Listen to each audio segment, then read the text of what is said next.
Yung pamilya.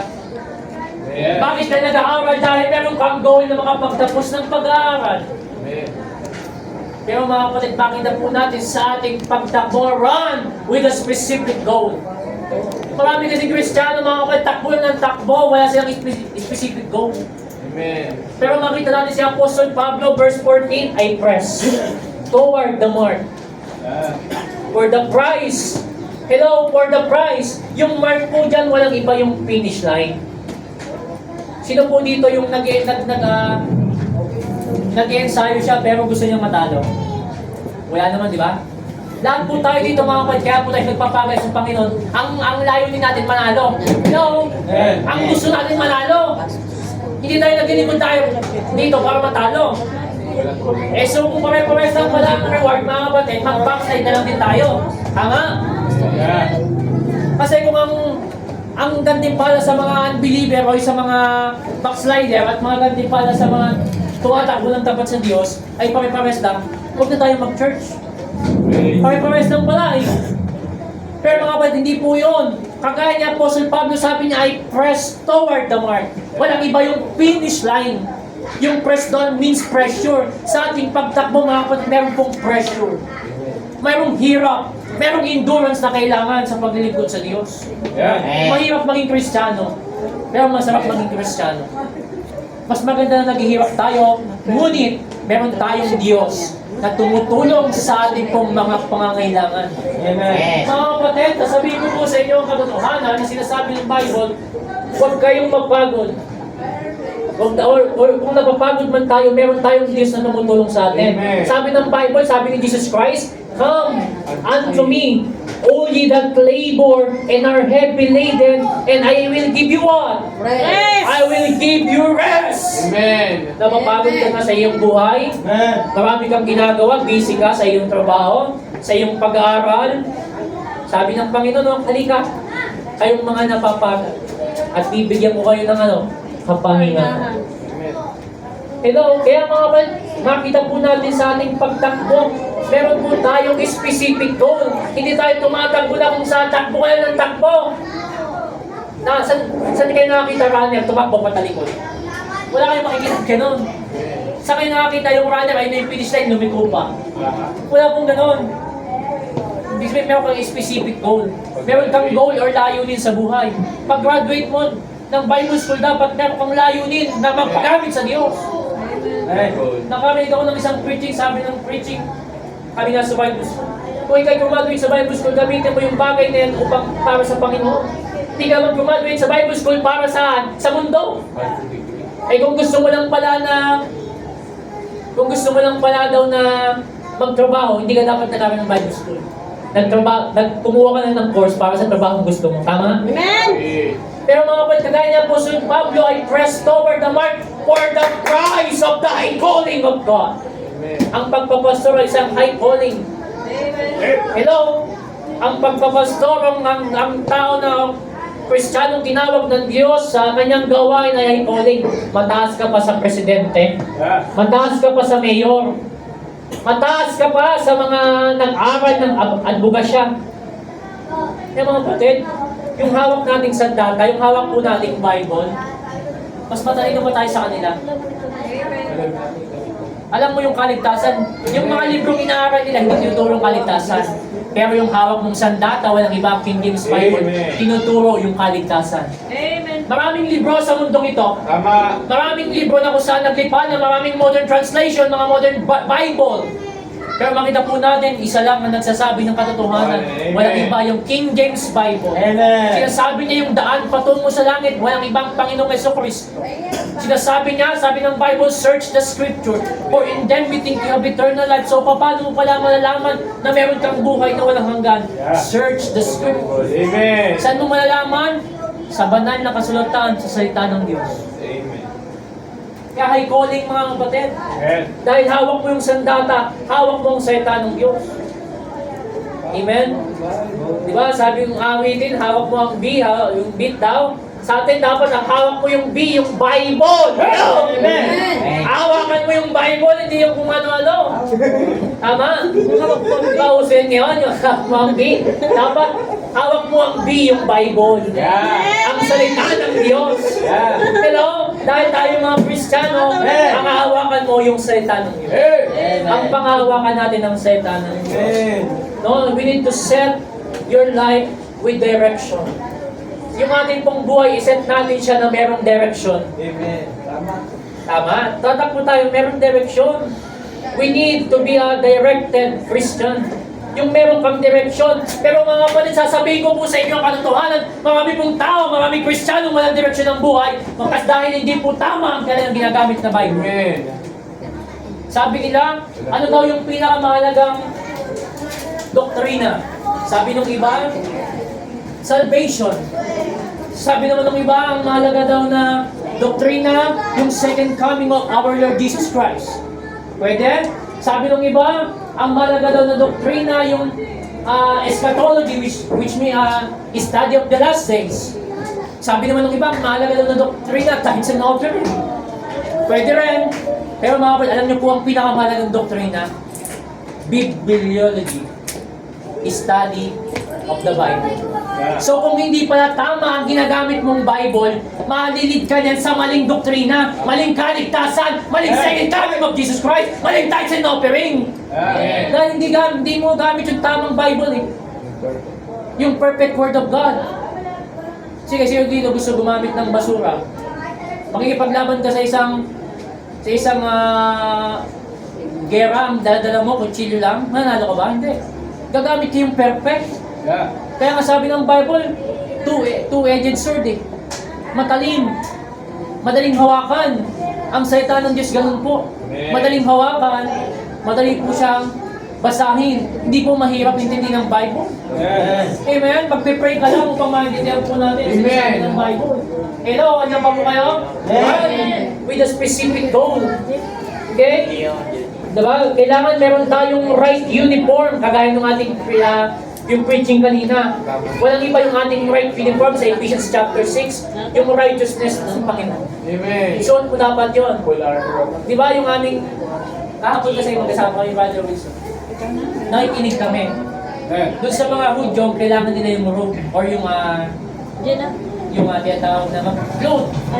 Pero sa atin mga hindi na po natin kailangan yung dahil ang kailangan po natin yung dahil suot na po natin yung righteousness ni Jesus Christ. Hello? Kaya hindi po tayo mapupunta sa outer darkness. May mga Baptist nagtuturo pa outer darkness eh. Ang mga Kristiyanong hindi tapat sa Diyos, ang mga Kristiyanong hindi nagpapagamit sa Diyos ay tatapos sa outer darkness. Ano po yun? Buhay na walang hanggan na lang, ibibigay mo sa Kanya. Hello? Kaya mga kapatid, hindi lang po set your life with direction, right uniform. Isuot natin yung right uniform. At hindi lang yung right uniform, gamitin din natin yung right sword. Walang iba, the sword of the Spirit, which is the Word of God, the King James Bible. The Authorized Version 16:11. Sabi nila, mahirap intindihin ng King James Bible. Mahirap na aralin ng King James Bible. Nasabihin ko sa'yo kapatid, hindi ka lang talaga nag-aaral. Hello? Meron yung kita ko kasi, CCF. So, nagtalo kami patungkol sa scripture. Sabi niya, ay pare-pares lang yan. No, sir! No, ma'am! Hindi po parehas. Dahil ang sabi ng Bible sa John chapter number 14, verse number 2, in my Father's house are many mansions. Pero sa mga CCF, ginagamit nila yung mga modern translation. Ang nakalagay doon, many rooms. Hello? Anong gugustuhin mo? Kwarto o mansion? Ang bihira, sa mansion na ako, hirap-hirap po na nga dito sa lupa. Pagdating ba sa langit, mahirap pa rin ako? Hindi. Ayaw ng Diyos na tayo maging mahirap. Mayaman ng Diyos eh. Amen. Kung mayaman ng Diyos, mayaman din yung ibibigay niya sa atin. Di ba sabi ng Bible, streets of gold. Tatabak-tabakan mo lang yung ginto doon. Dito pinagagawa, dito pinanakaw. Dito binibenta ng mahal. Pagdating ng langit, pakapakan mo lang yan. Deg mo pa yung mga flood control na yan. Sila, kinikip nila, detago nila, tayo tatabak-tabakan lang natin yung streets of gold. At sabi doon, yung gates of pearl. Perlas. Yung gate doon. Kaya sabi nga niya Haring David, gusto niya, di ba? Bukas lang siya ng pinto sa Book of Psalms. May passage po niyan. Nakakita po natin yung ating life, no? Kaya check our lifestyle. No? Sa ating pong pagtakbo, mayroong mga specific goal, we need to check our lifestyle. Check natin yung pamumuhay natin. Nasa direction pa ba? O yan sa direction. Mga kapatid, kung tayo po nakakaramdam ng pananamig o panlulupay-pay sa panampalataya, dapat alam mo yung susi para magbalik loob sa Panginoon. Amen. Dapat alam mo kung paano ka mo yung mag-iinis sa gawain ng Panginoon. Kasi kung hindi mo gagawin yung mga bagay na hindi nakalulugod sa Diyos, sasabihin ko sa iyo katotohanan, magpapatuloy ka sa kasalanan na iyong ginagawa. Amen. Magpapatuloy ka sa pagbabackslide. Mga kapatid, ang bawat Kristiyano ay dumarating sa panghihina. Kasama ko doon. Hindi ko sinasabi na kailangan ng hihina. Lahat po tayo pwedeng manghina. Pero mga kapatid, dapat yung malaman, habang tayo nanghihina, kailangan nating malaman yung solusyon. Ano yung solusyon? Mag-pray. Ano yung isang solusyon? Magbasa ng Bible. Ano yung isang solusyon? Umatin ng church! Amen. Eh kung hindi ka na ng-church, hindi talaga iinit. Hindi ka malalamig ka patuloy. Hello, run with a specific code. Number 2 sa ating text. Andiyan pa po kayo? Apat lang puntos lang ako. No? Verse number sa ating text, 1 Corinthians chapter 9, verse 24 to 25. Sabi ng Bible, know ye not that they which run in a race run all, but one receiveth the prize, so run that ye may obtain. And every man that is striveth for the mastery is temperate in all things. Now they do it to obtain a corruptible crown, but we an incorruptible crown. Number 2, run with preparation. Run with preparation. Tumakbo po tayo na tayo po ay merong preparasyon sa ating pong buhay. Kagaya ni Apostle Pablo, sabi niya, and every man that is striveth for the mastery is temperate. Yung temperate means you will not find any smokers among racers or backboxers. Makikita po yan yung preparation. Kapag tayo po itatakbo sa isang takbuhan, hindi tayo maninigarilyo kasi nakapanghinayan ng baga.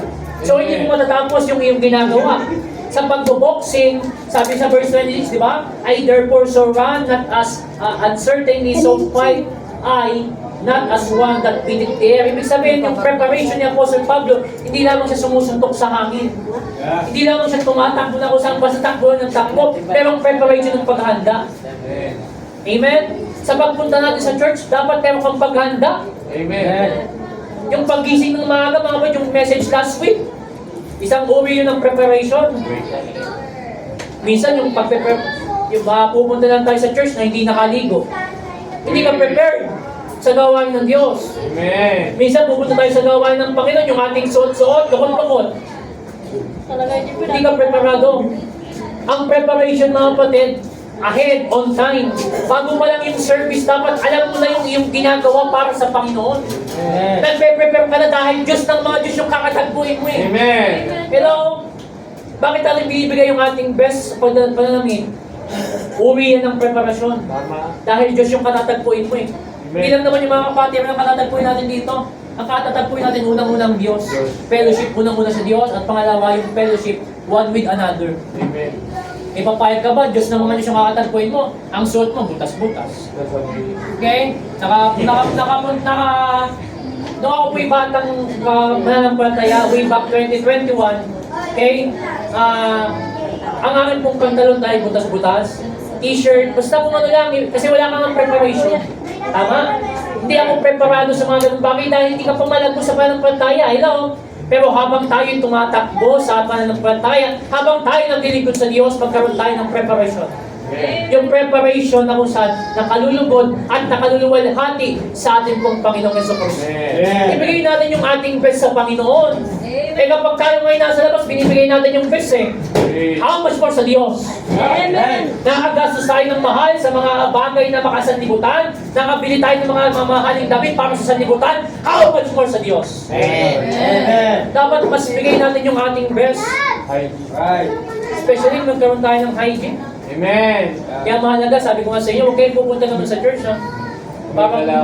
Parang bagong gising na hindi ka pa naligo. Hello? Amen. Diyos ng mga Diyos yung katatagpuin. Amen. Pangalawa yung kapatiran. Tapos kapag napagsabihan tayo, kakaroon tayo ng pagdaramdam sa kapatid natin sa Oh, nakita.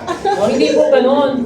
Minsan kapag pinagsasabihan tayo ng ating mga kapatid sa Panginoon, pagmamahal yun bilang kapatid sa Panginoon. Amen. Kinukorek tayo sa pamamagitan ng salita ng Diyos. Hindi po tayo ay, naman suot mo. Ang baho mo naman. Hindi ganun. Amen. Itinatama natin siya para sa kaayusan. Tama. Dahil upang makita ng Kristiyano, ng tao, yung ating testimony bilang mga anak ng Diyos. Amen. Siyempre, ayaw naman po natin na pagtatawanan yung ating mga kapatid sa Panginoon sa labas. Iba. Amen. Di ba? Minsan yung isang kabatiran, i-encourage natin na matuto magbasa ng Bible kasi ayaw natin siyang mapahiya sa labas. But, amen. Kapatid natin sa Panginoon yan eh. Tama. Hindi natin dito di-discourage. Ay, huwag ka magbabasa Brad ng Bible reading, hindi ka marunong magbasa. Walang ganun. Amen. Walang ganun dito. Walang discrimination dito. Amen. Dito nga pinofocus pa, didikdik pa natin para matuto eh. Tama. Hindi ako marunong magbasa masyado ng English dati. Hindi ko kaya magsalita ng English. Pero dahil sa Bible, purihin ng Panginoon, lahat po tayo binago ng Diyos. Amen. Kailangan magkaroon tayo ng preparation sa tuwing tayo po'y atin. Sa Tama. gawain ng Diyos. Tumakbo tayo ng tayo preparado. Anytime kapag tayo lalabas, di ba yung preparation, meron doon na word na pray. Preparation. Bago ka pumunta sa church, we need to pray. Mag-pray muna tayo. Panginoon, I pray na maging tama po yung puso ko at espiritu ko sa paglapit sa inyo sa umagang ito sa kanyang bahay. Panginoon, dapat po maging tama po ako sa harap ninyo at sa harap ng mga kapatid ko sa Panginoon. Hindi po ako maging katisuran, Panginoon. I pray na hindi po ako maging katisuran. At prepare ka sa pamamagitan ng panalangin. Amen. Kapag kami pong mga preacher yung gumagawa ng mensahe, una namin ginagawa is mag-pray. Ayun po yung unang preparation na ginagawa sa preparation and deliverance. Amen. Right. Hello, as a Christian, kailangan tayo tumakbo rin, no? Hindi lang mag-pray, no? To enhance, to exhort, and to educate. Yung preparation po natin mga kapatid is to enhance upang ma-enhance yung ating pong buhay pananampalataya, and to exhort means to encourage one with another. Nagkakaroon po tayo ng encourage one with another sa pamamagitan ng salita ng Diyos, and to educate upang tayo po ay mas maging malinaw pagdating sa pag-aaral ng salita ng Diyos. Na-educate po tayo. Hello? Ay naman po kayo? Amen. Alright. Amen. With preparation. Tumak po tayo na meron pong preparation. Anong sabi ni Apostle Pablo sa Acts chapter 20, verse 24? No? Maganda po kapag buhay ni Apostle Paul ang makikita po natin. Dahil talagang napapanahon. No? Acts chapter 20, verse 24. Sabi nito, but none of these things move me. Neither count I my life dear unto myself, so that I may finish my course with joy. Wow! Matapos pala dapat natin yung ating finish, yung finish line na meron pong joy or kasiyahan, and the ministry which I have received of the Lord Jesus to testify the gospel of the grace of God. Sabi dito, but none of these things move me. Ibig sabihin, kapag ikay palang preparado Kristiyano, ano man yung mangyari sa iyong buhay, hindi ka basta-basta matitinag na mga nangyari sa ating buhay. Nag-i-stay ka sa gawain na yun. Amen. Kasi mga kapatid, sabihin ko sa inyo, kapag ka ikay lumayo na sa ginagawa mo para sa Panginoon, mag-uumpisa na yung pagbabackslide. Hello? Lahat po tayo nakakaranas ng paghihirap. Lahat po tayo nakakaranas ng karamdaman. Pero sabihin ko po sa inyo, sabi ng Apostle Pablo, but none of these things move me. Woo! Hindi siya napapalis doon. Amen. Dapat mag-stay po tayo sa gawain po ng Panginoon. Ano man ang hirap ng buhay, ano man ang ating nararamdaman, mag-stay po tayo sa gawain ng Panginoon. Amen. Si Apostle Pablo, nagkaroon siya ng thorn of the flesh. Ano yung thorn of the flesh niya? Eye trouble, nagkaroon siya ng sira sa mata. Marami siyang ipinag-pray mga kapatid, pero hindi sinabit ng Panginoon sa kanya, yung eye trouble niya. Marami siyang answered prayer. Pero bakit inalaw ng Diyos na meron siyang tama sa mata, di ba? Sa Damascus, nung nakasalubong ng Panginoon, nabulag siya. Hindi naman totally gumaling yun eh. Nakakita siya ba at hindi totally luminaw. Meron siyang eye trouble. Eh tayo, minsan sumakit lang ang ating ulo, hindi tayo nagpapatuloy sa gawain ng Panginoon. Sumakit lang yung ating kalikingan, hindi tayo nagpapatuloy sa gawain ng Panginoon. Hello? Nakakaya sa Panginoon. Nakakaya. Tama po. Kaya mga ano man yung ating nararamdaman, sabihin natin, but none of these things move me. Kapatiran natin, may tulog na po. Diba? Kasi minsan, yung problema sa mga Kristiyano, yung simpleng sakit, iniinda. Kaya lumalala eh. Hello? Mga kapatid, kapag ka binibaby mo ang sarili mo, sabihin mo sa inyo, talagang magkakanta baby ka, hindi ka lalago. Sabi ng Bible, desire as in serve meat. Di ba? Sa book of 1 Peter chapter 2, verse 2, desire as in serve meat, which is the word of God. Di ba? Makita po natin, 2 Timothy chapter 4, no, sa ating third point na, sa pangatlo na po tayo. Number 2, run with preparation. Number 3, run with discipline. Run with discipline. 2 Timothy chapter 2, verse number 4, verse number 5. 2 Timothy, 2 Timothy chapter 2, verse number 4 down to verse number 5. 2 Timothy chapter number 2, verse 4 to 5. The Bible says, no man that warreth entangleth himself with the affairs of his life, that he may please him who hath chosen him to be a what? A soldier. Number 5, and if any man also strive for masteries, yet is he not crowned, except what? Except he strive lawfully. Run with discipline. Ibig sabihin, lawfully, nasa sa batas. Nakukuha niyo po, mga kapatid? Yung lawfully, mga kapatid, na makikita po natin, na ito po a large banner in the locker room of the Washington Capitals hockey team says, if you do not win fair, you do not win at all. Ibig sabihin, sa pagtakbo natin, kailangan po ng disiplina. Hindi ka lang basta takbo ng takbo, kailangan may disiplina. Hindi ka sa ating pagtakbo, hindi kailangan ng pandaraya. Hello? Sa ating ginagawang pagtakbo, hindi kailangan ng pandaraya. Maraming Kristiyano, dinadaya yung paglilingkod sa Diyos. Hello? Hindi nakikipagbiro ang Diyos. Akala nyo na nadadaya nyo, ay, andyan si Pastor, magwawalis ako. Pag wala si Pastor, bibitawan yung walis. Pandaraya yun. Sabi nga doon, you do not win at all if you are not win fair. Kung baga, hindi tayo mananalo ng tama kung hindi pala tayo naglingkod ng tama. Walang pandaraya, walang halong kaplastika ng paglilingkod sa Diyos. Run with discipline. Magkaroon tayo ng disiplina sa ating mga sarili, mga kapatid. Magkaroon tayo ng tinatawag na disiplina sa ating mga sarili. Yung pananamit kanina, sabi ko nga po sa inyo, uwi ito ng disiplina. Kung tayo hindi marunong manamit ng tama, wala tayong disiplina. Unang-una sa harap ng Diyos. Pangalawa sa tao. Amen? Ang problema kasi sa maraming Bible believer, mga kapatid, maganda ang suot kapag linggo. Pagdating ng Lunes, kapares na naman ng mundo. Hello? Shameless. Every time na ako yung preach sa online devotion every Monday, like yung sinasabi ng mga young people, ang problema sa ating mga Bible believer, alam natin yung sabi ng Bible, alam natin yung doktrina patungkol sa pananamit, pero hindi natin ina-apply. Tama? Application. Nakikinig sila, natututo sila, pagdating sa application, wala. Tama po? Mga kapatid, huwag po tayong maglokohan. Dahil ang Diyos hindi lang ipaglokohan. Kailangan meron tayong disiplina. Di ba sa mga bata, pinapakita doon sa kanilang pag-aaral, yung pag-upo. Yung pag-upo ay isang uri ng disiplina. Kapag sa ating mga membro ng church, yung pag-upo mo ay isang malaking disiplina na yan. Why? Nakikinig ka ng salita ng Diyos. Hindi yung nandyan ka, patayo-tayo ka, palabas-labas ka, cellphone ka. Di ba? Maraming Kristiyano, kapag ka nangangati ang puwet, saka aalis, cellphone sa labas, sabay pasok. Nasa church ka, naka-airpods ka pa. Di ba nakakaya sa Diyos? Ay kung dagupan ka ng Diyos sa araw na yun mismo. Hello?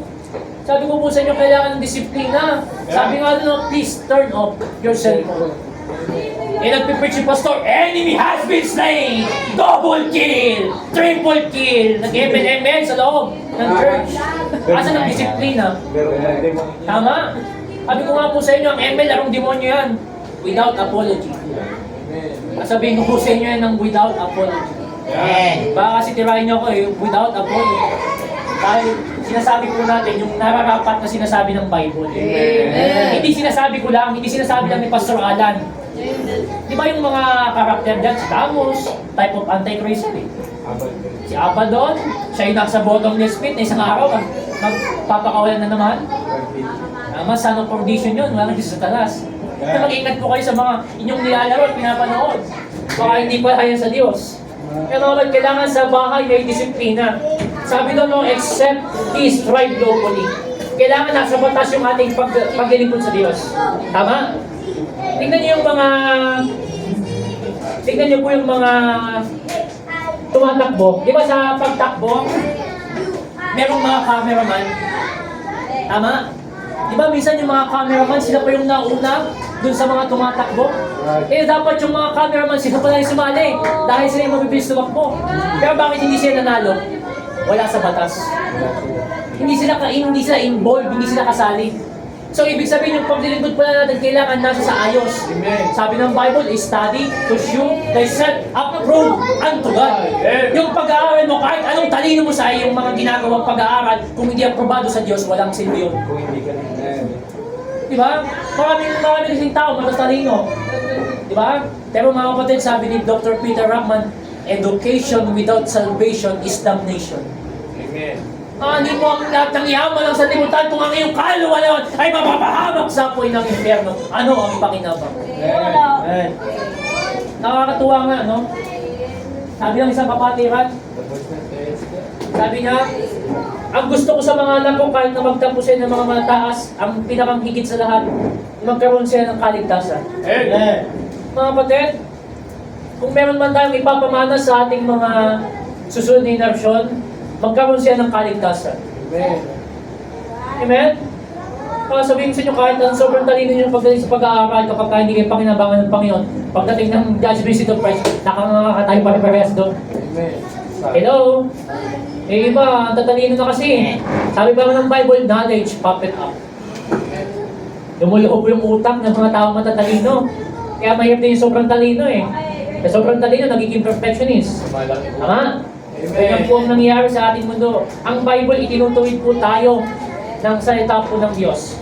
Okay? Pakita po natin, run with discipline. Yung pagkupo mo yan is a picture of discipline. Ibig sabihin, nakikinig ka ng salita ng Diyos. Di ba sa mga bata, kapag tayo ng tayo, upo! Diba kayo sa mga bata, tumatayo ka ng upo! Tinitrain mo na sila upang madisiplina. Amen. Ganun din sa atin. Sa tuwing tayo nag-aaral ng salita ng Diyos, kailangan makita po natin yung ating pag-aaral nasa sa disiplina rin. Hindi lang tayo basta nag-aaral. Yeah. Pero kami si Cristiano, ang gagaling sa Bible, wala namang application. Amen. Tama? Sabihin, nasunog si Kristo. Asan ang application? Wala naman sa Bible yon. Right. Tama? Matalino raw sila eh. Ay sumobra naman sa talino, nasunog na si Kristo. Diba?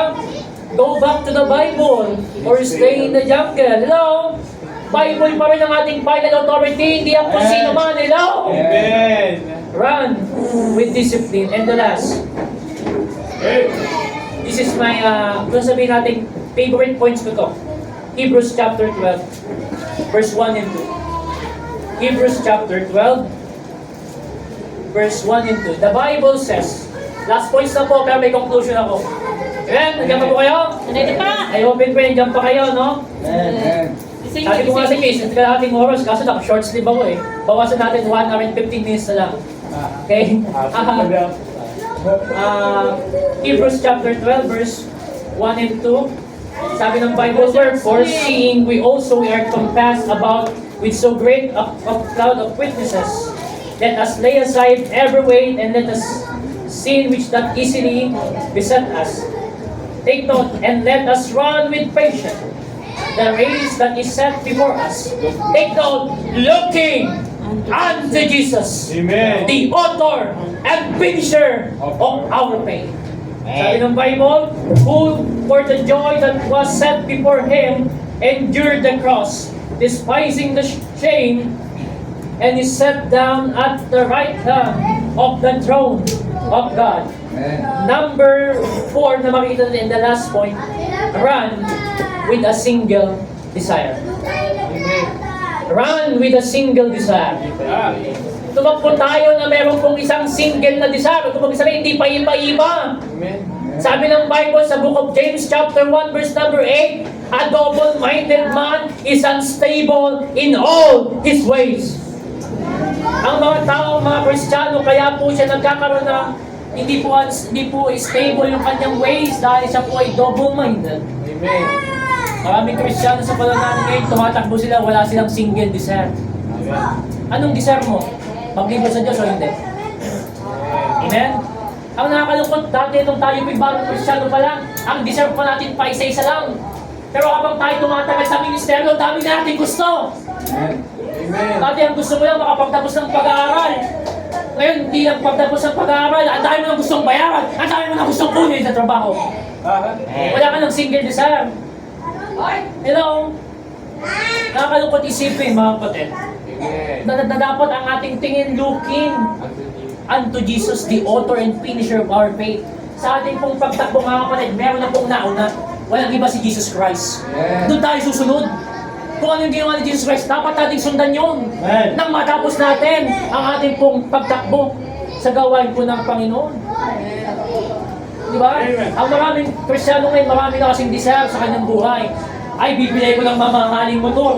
Bibili ko ng mamahaling sasakyan. Bibili ko ng ganitong mamahaling damit. Maraming desire. Pero hindi niya naging desire na maglingkod sa Diyos.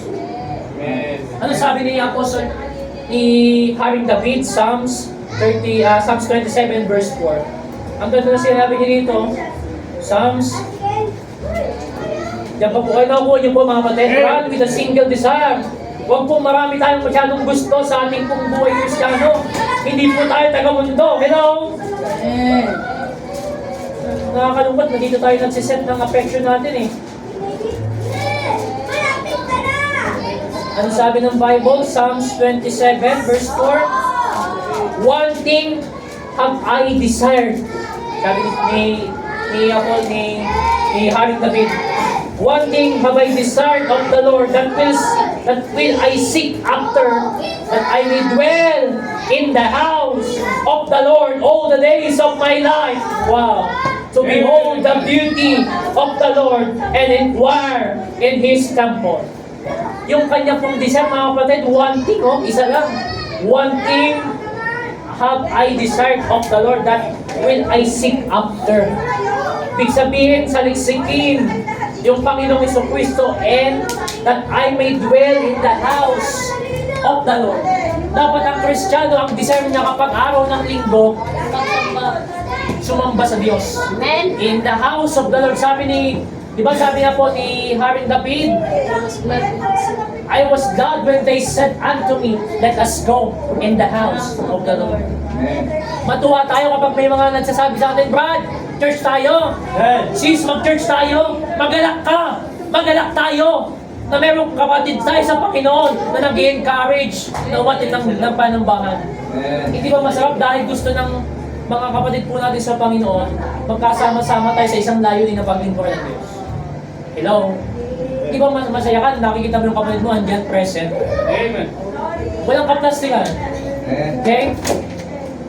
Kahit sabihin natin sa Diyos tayo nakatingin, minsan kapag may isang Kristiyanong wala, nalulungkot tayo, tama? Amen. Kapatid mo sa Panginoon yan eh. Mahal mo yan sa Panginoon eh. Malungkot ka talaga kapag yan ay wala sa Panginoon. Nagbabackslide yan, malungkot ka talaga. Gumagawa ng kasalanan, malungkot ka talaga. Dahil hindi naman na yun ang kalooban ng Diyos. Tama? Ano ang kalooban ng Diyos? Umupo tayo at makinig ng salita ng Diyos. Amen. Mga kapatid, dumarami yung desire ng Kristiyano habang tumatagal. Huwag tayong ganon. Psalms chapter 37, verse number 4. Sabi ng Bible, Psalms 37 verse 4, delight thyself also in the Lord, and He shall what? He shall give thee the desires of thine heart. Amen. Ibig sabihin, delight, iayos muna natin yung ating sarili sa harap ng Diyos. Tama? Eh kung hindi naman ayos yung ating sarili sa harap ng Diyos, paano bibigay ng Diyos yung desire ng ating puso? Hello? Masyado tayong maraming desire sa ating buhay Kristiyano eh. Yung sarili natin, di natin maayos-ayos. Tama po? Ibibigay ng Panginoon yung dapat na para sa atin, magpakatapat lang tayo sa Kanya. Ayusin natin yung buhay natin sa harapan Niya. Eh, hindi ka naman faithful pa. Paano ka bibigyan ng trabaho ng Diyos? Eh, hindi naman tayo tapat sa Panginoon. Paano ibibigyan ng Panginoon yung nasa ng puso mo? Hello? Maunawaan natin mga kapatid. Na kung magkakaroon tayo ng desire, walang iba yung desire na para sa Panginoon. Hello? Mga kapatid, mag-ingat po tayo kapag ang ating buhay ay masyado nang lumalago. Amen? Mag-ingat tayo kapag sobra-sobra tayo sa pagpapala. Alam niyo po ba, ang sobrang-sobrang pagpapala minsan nakakatakot din. Tama? Kasi minsan, yung pagpapala na hindi pala galing sa Panginoon. Yung pagpapala pala na galing sa kalaban. Ginagawa ng kalaban niya para lumayo ka sa Panginoon at hindi na maglingkod sa Kanya. At sabihin mo sa sarili mo, kaya mo na ang iyong sarili. Tama? Ganyan po ang kalaban, kaya mag-ingat po. We need to examine yung mga blessing na pumapasok. Examine mo. Galing ba ito sa Panginoon or galing sa kalaban? Sabi nila, Brad, paano malalaman na yung blessing galing sa Panginoon? Sabi ng Bible, He added no sorrow with it. Ibig sabihin, wala siyang hassle, wala siyang sorrow na pag yung natanggap mo, yung blessing galing sa Panginoon. Sabihin, kahit na konti, masaya ka. Hello? Eh, minsan mga Christian, so sobrang pag-aangat, ang konti-konti naman ang kinita ko, ba't ito lang? Pray naman ako, bakit ito lang? Nasobra tayo sa pag-aangat. Amen. Hello? Nasobra tayo sa pag-aangat. Na dapat hindi po ganon. Correct. Amen? Sabi ng Psalms chapter 62, verse number 10. Tingnan natin. Mag-iingat tayo. Psalms chapter 62, verse number 10. The Bible says, trust not in oppression, and become not vain in robbery. Take note, hello. If riches increase, kung ang kayamanan ay tumataas, set not your heart upon them. Kapag tayo pala sa sobra sa pagpapala, pinapayaman ka ng Panginoon, sabi ng Bible, set not your heart upon them. Huwag mong i-focus, tingnan mo yung mga blood control. Masyado nilang iingatan yung kanilang mga pera, yung kanilang puso, nakaset doon. Pero as a Christian, mga kapatid, huwag natin iset yung mga bagay na yon. Yung ating puso, huwag natin iset doon.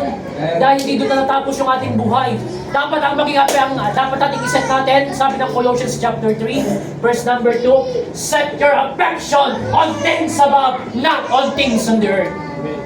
Dapat yung pag-ibig mo, yung pagmamahal mo, yung makalangit. Tama? Kasi napunta sa Napunta saan?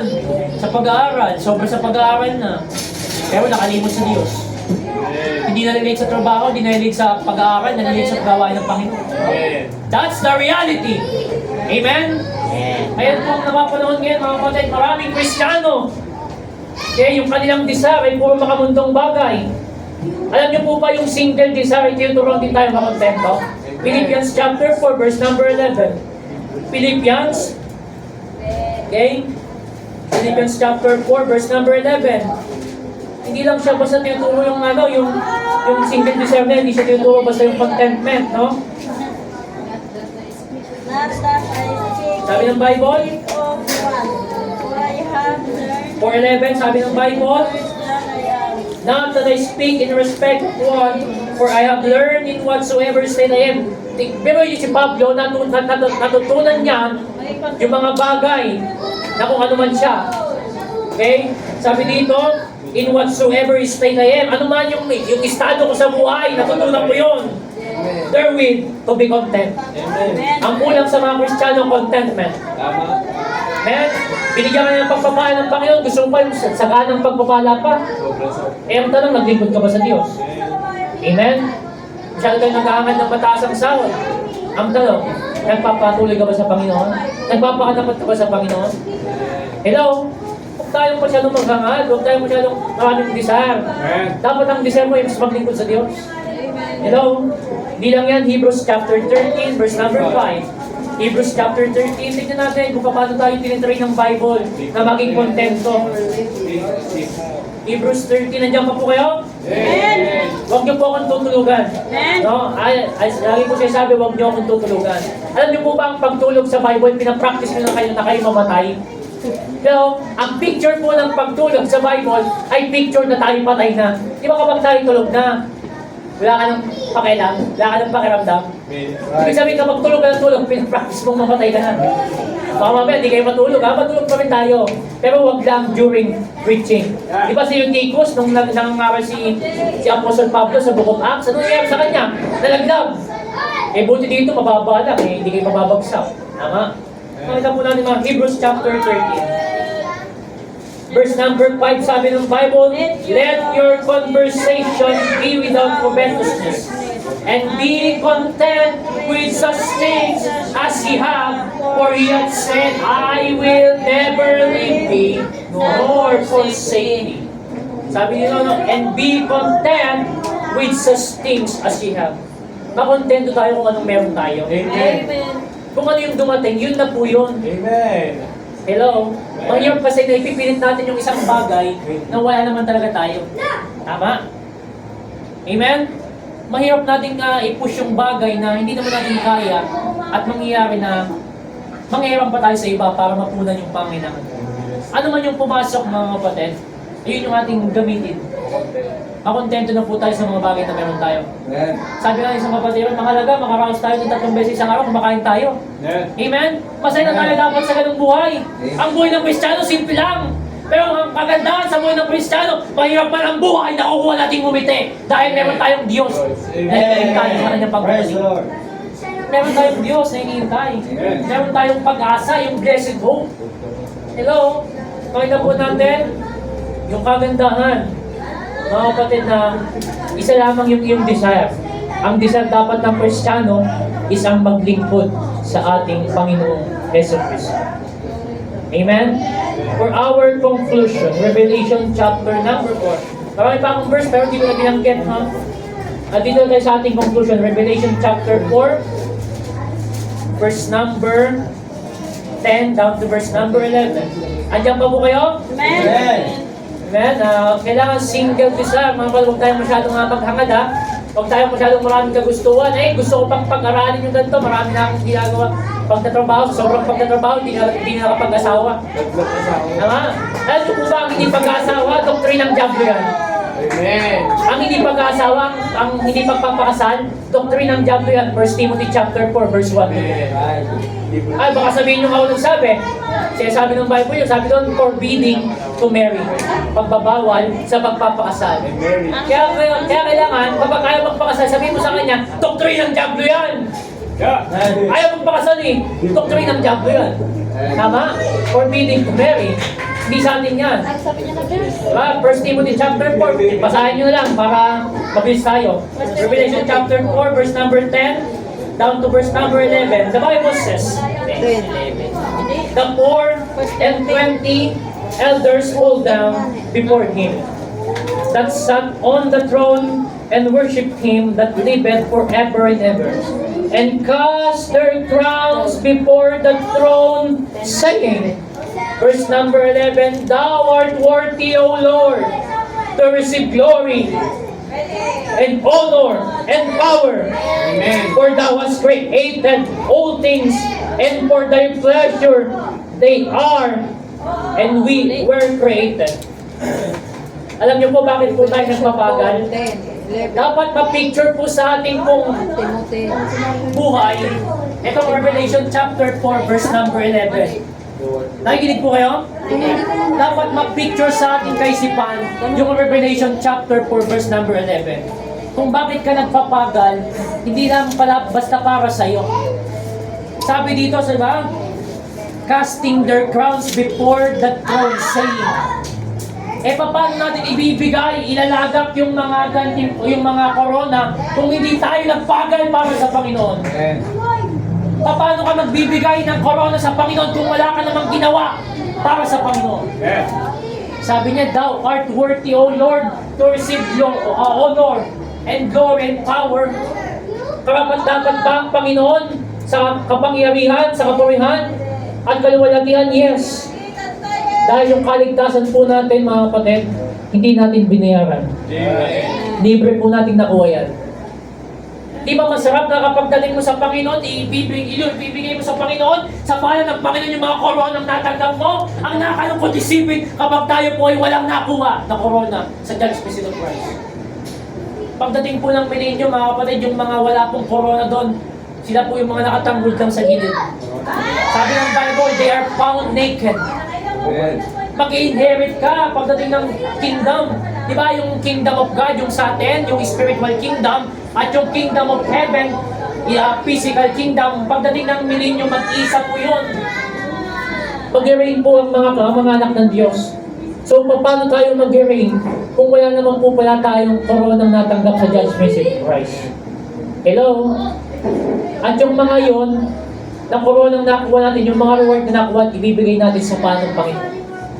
Alam niyo mga kapatid, yung ginagawa ng mga magulang para sa kanilang mga anak na pagpapaaral. Alam niyo sino yung may mga tawag ito, yung deserve. Alam niyo sino yung may deserve na makuha yung kung meron mang medal or kung meron yung diploma. Alam niyo kung sino ang may deserve nun? Magulang. Yung magulang yung nagpaaral. Ganun din sa Diyos. Ma-picture natin. Dahil ang nagsakripisyo sa atin mga kapatid, walang iba ang ating Panginoong Jesucristo sa cross ng Kalbaryo 2,000 years ago. Amen? Merong isang kwento na kung saan yung kanya pong nanay ay may magnanay, no? Bisaya sa magnanay. So sa magnanay na yon, yung nanay niyang tunay, nagkaroon kasi ng dalawang nanay, isang hindi tunay at isang tunay. Yung kanyang unang nanay, nasunog po yung kanyang buong katawan. So pangit. So itong anak, ikinakahiya niya yung kanyang nanay. Alam niyo po, pagdating po ng graduation, ang sinasabitan po ng medalya ng kanyang anak, hindi yung kanyang tunay na nanay. Pero mga kapatid, sa madaling sabi, umiiyak yung nanay. Dahil siya yung tunay na nanay. Ako yung nagsakripisyo dyan. Ako yung dapat nanaan dyan. Pero dahil sa ikinakaya siya ng kanyang anak, merong tumayo na bilang nanay upang doon isabit yung medalya or yung makamit yung diploma kasama sa stage. So pagdating niya sa bahay niya, nakita niya na lang yung kanilang bahay na sobrang liwanag. Sobrang liwanag at merong masasabi natin may mga bulaklak. Pagpasok niya sa kanilang bahay, nakita niya ang kanyang nanay na nasa ataol na. Iyak siya. Nagkaroon siya ng guilty sa kanyang puso. Sa kanyang, dahil, kumbaga na-guilty siya dahil dapat ang nanay niyang tunay. Yung kasama niya, nagkaroon siya ng konsensya. Alam niyo mga kapatid, dumating yung time na umiyak din yung anak sa harap ng ataol. Na dapat sa iyo ito eh. Dapat hindi ito sa akin. Minsan yung sakripisyo ng isang magulang mga kapatid kung ating isipin, dapat sila, masabi natin na sila yung karapat-dapat na makatanggap ng mga kasarapan ng buhay dahil sila nagsakripisyo sa atin. Ganon din sa ating Panginoon. Ay mga kapatid, ang hirap bilang isang mga Kristiyano. Alam naman natin sa buhay Kristiyano, hindi tayo kabilisan yung mayaman. Tama? Hindi tayo ganun kabilis umunlad. Marami tayong struggle sa ating buhay. Minsan, ang iniiyak ko sa Panginoon na, Panginoon, ang desire talaga ng puso ko is maglingkod sa iyo. Pero iniisip ko, paano po yung pamilya ko, paano yung magulang ko? Umaasa sila sa akin dahil panganay ako. Pero alam niyo yung laging tiyatatak sa isip ko, Panginoon, bahala na po kayo. Panginoon, ayaw ko po na kung saan madismaya sila. Pero kung madismaya man sila, hanggat hindi ko kayo nagdidismaya, ayun ang masunod. Amen. Minsan natatakot po tayong magsuko ng buhay sa Panginoon. Dahil na kung saan hindi mo magagawa yung para sa magulang mo. Amen. Mga kapatid, kung meron mang tunay na magdi-deserve ng paghihirap na ating ginagawa, unang-una ang Panginoon yung at pangalawa yung ating mga mahal sa buhay. Amen. Walang iba yung ating mga magulang.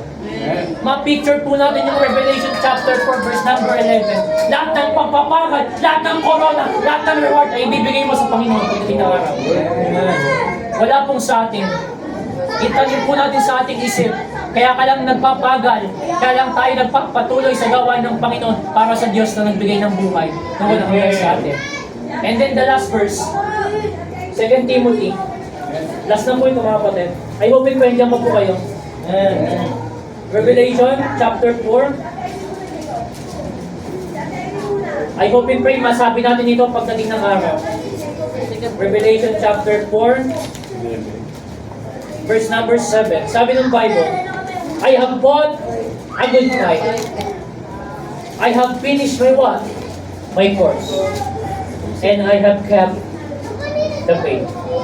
I hope and pray mga kapatid, matapos man ang ating pong takbuhin, matapos man yung ating tungkulin, masabi natin, I have fought a good fight. Amen. Lumaban tayo ng may mabuting pagkipaglaban. I have finished my course. Natapos ko yung aking pong takbuhin. At kung meron kasamang pananampalataya. Amen? Tayo po'y manalangin. Ama naming Diyos, na dakila, maraming pong salamat na pinakita niyo po sa amin na meron po kaming dapat na gawin para sa inyo. Panginoon, ang lahat po ng bagay na meron kami ay hindi dahil sa amin kung hindi dahil sa inyo. Panginoon, unang-una salamat po sa buhay na walang hanggan na ibinigay at ipinagkaloob niyo po sa bawat isa po sa amin. Panginoon, ano man ang hirap ng buhay, we hope and pray na masabi po namin na but none of these things move me. Matapos po namin, Panginoon, ang labanang ito ng may mabuting pakikipaglaban. Matapos po namin ang aming course, walang iba yung finish line. Makatawid po kami sa finish line hanggang sa inyo pong pagdating. At matapos po namin ito, Diyos, na meron pong pananampalataya. Pagpalain niyo nawa, Diyos, ang bawat sa puso sa amin. At tulungan niyo po kami sa aming pagtakbo bilang mga anak ninyo. Sa ilamang o Diyos ang kapurihan at ang pasalamat. Ito po ang aming panalangin sa pangalan ni Jesus. Amen. At amen. Amen. Good. Amen. Amen. Very good. Amen. Okay, salamat sa Panginoon. No? Ang ganda ng mensahe, no? Amen. Pagka talagang merong mensahero dinala ang Panginoon, meron kang makukuha pagpapala. Amen. May blessing talaga makukuha pagpapala. No? So, thank God. Napakabuti ng Panginoon na tayo po ay tinuruan muli ng kanyang mga salita. Tuloy po natin pag-pray. Ang kapatid na Justy, patuloy siyang gamitin ng Panginoon. No? At itong mga preacher natin to, no? Sila Jimboy, Brother Lito, Brother Jimboy, Brother Wilson, no? Sila ipatuloy na gamitin ng Panginoon. Kahit si Tatay, pwede gamitin ng Panginoon. At saka si Brother Mark, no? Itong mga kalalakihan na nandito. Kahit yung anak ko, si Alan B, no? Patuloy na sama niyo sa panalangin ng mga men dito. At sila ay gamitin sa kapurihan ng ating Panginoon, no?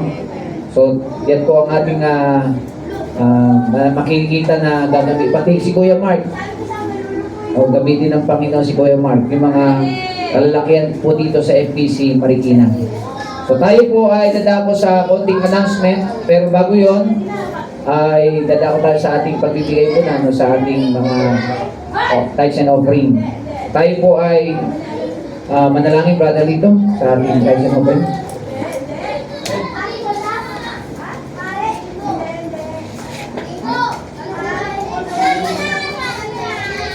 Amen. Purihin ng Panginoon sa araw na ito. Tayo po'y manalangin sa ating pagbibigay. Tayo po'y panandalian niyo mo po at pumikit para po ito paggalang sa ating Panginoon.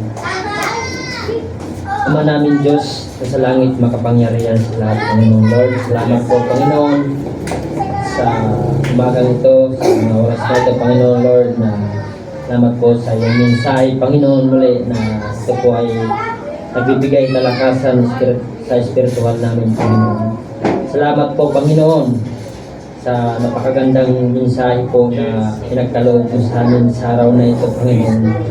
Lord, salamat po, Panginoon. Tulungan niyo po kayong Panginoon, Lord, na ito po ay may apply po namin sa aming buhay Kristiyano, Panginoon, sa aming takbuhin buhay Kristiyano, Panginoon, Lord, na ito po ay may takbo namin ayon sa iyong kalooban, Panginoon. Tulungan niyo po kayong Panginoon na ito po ay i-apply po namin, Panginoon. Lord, maraming salamat po, Panginoon, na sa araw na ito, Panginoon, na muli kami makapakinig sa iyong salita, Panginoon. Salamat po, Panginoon, kami po ay nanako sa iyong pagbibigay, Lord. Basbasan niyo po ang pagbibigay, Panginoon. Pagpalain niyo po ang bawat sa amin, Panginoon, na nagbibigay. At kayo na po ang isang pagpalain niyo po ang bawat sa amin, Panginoon. Lord, maraming salamat po, Panginoon. Tawarin niyo po kayo, Panginoon, sa aming mga nagawang kasalanan, O Lord. Patawad po, Panginoon, sa aming mga pagkukulang, pagkakamali, Panginoon. Tawarin niyo po kami sa pagkakamanon at kayo po ay nagkakasala sa iyong harapan, Panginoon. Lord, maraming salamat po sa lahat, Panginoon. Tuloy mo pong ingatan po sa aming, Panginoon. Nalalapit po namin, Panginoon, ang aming mga problema, mga alahanin, Panginoon. At ang bawat po sa may mga karamdaman, Panginoon. Lapit po namin ito, Pagka, Panginoon, ay wala po magagawa ang bawat sa aming, Panginoon. Wala ka po sa aming buhay. Lord, maraming salamat po sa lahat. Po ay panalangin. Ako po rin nagpapasalamat sa Panginoon pangalan ni Jesus. Amen. Amen. Amen. Amen. Okay, tayo po ay mawit ng thank you, Lord, for saving my soul. Witin natin ang thank you, Lord. Thank you, Lord, for saving my soul. Thank you, Lord, for making me whole. Thank you, Lord, for giving to me thy great salvation, so rich and free. Give thanks with a grateful heart. Give thanks to the Holy One. Give thanks because it's given. Jesus Christ, His Son. And now let the weak say, I am strong. Let the poor say, I am weak. Because of what the Lord has done for us. Give thanks. Amen. Tayo po ay nagpapuri, nagpapasalamat.